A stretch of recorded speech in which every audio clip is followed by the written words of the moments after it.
Emma adjusted the strap of her diaper bag as she squeezed into her airplane seat, trying to settle Noah before the other passengers filled the cabin.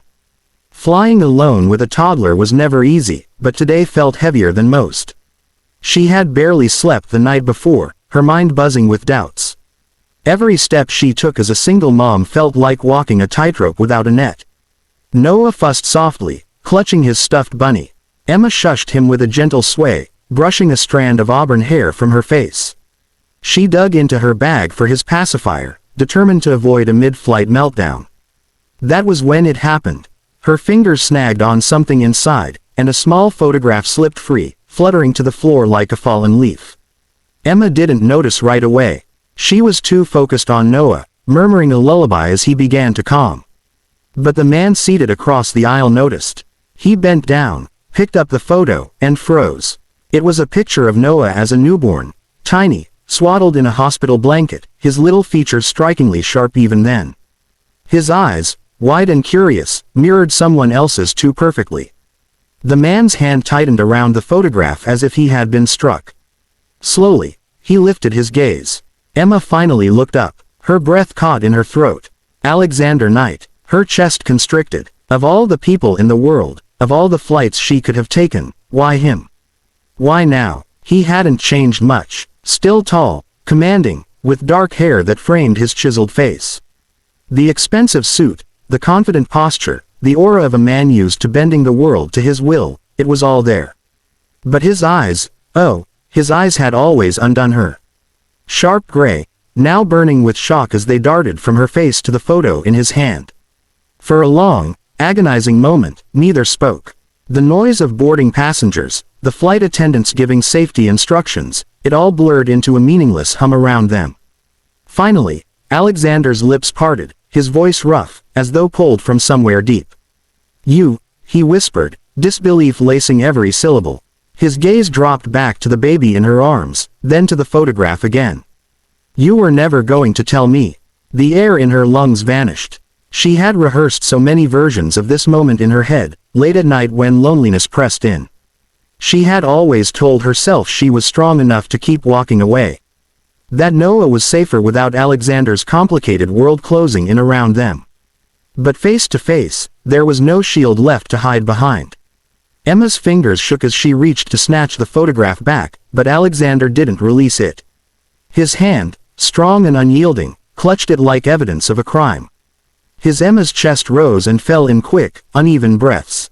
The cabin lights dimmed slightly as the plane prepared for takeoff, but she barely noticed. All she could see was Alexander, his broad shoulders tense, his jaw clenched, the photograph trembling ever so slightly in his grip. "Emma," his voice was low, a whisper edged with steel, meant only for her. "This child," his eyes shifted to Noah, sleeping soundly in her arms, lips parted in innocent dreams. "He's mine, isn't he?" The words sliced through her like glass. She wanted to deny it.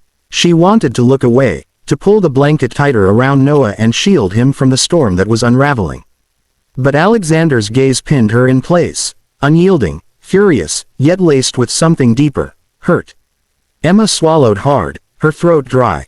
"Alex, I had my reasons. You don't understand." "No," he interrupted, his voice sharp enough to make her flinch. "Don't you dare tell me what I don't understand. You kept my son from me." The word son echoed in her ears, heavy and raw. Emma's lips trembled. "I was trying to protect him.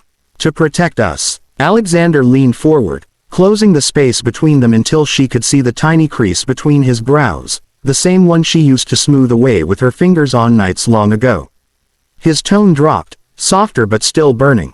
"Protect him from what?" "From me." His voice cracked, just barely, betraying a pain she hadn't expected. "I would have given him everything. I would have given you everything. But you didn't even give me the chance." Her eyes blurred with tears. She couldn't tell him the truth. Not all of it. How his world was filled with enemies, with shadows that would have swallowed a child whole. How she had left because she believed Noah would grow safer, freer, away from Alexander's empire. But as she sat there, feeling the weight of his gaze, she knew her silence had wounded him deeper than any enemy ever could.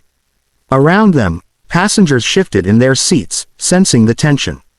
A few curious glances flickered their way, but Emma and Alexander remained locked in a private battlefield where time seemed to pause. Emma whispered, almost pleading, "I didn't want him to grow up in your world. I didn't want him to be a target." For a moment, Alexander said nothing. His jaw worked, his knuckles still white around the photograph. Then, with a raw, almost broken edge, he murmured, "Emma, he's mine. Nothing, no danger, no excuse, will change that. You should have trusted me." Her heart ached at the truth in his words. She had trusted him once, with her love, with her heart. But trusting him with Noah had terrified her in ways she couldn't put into words.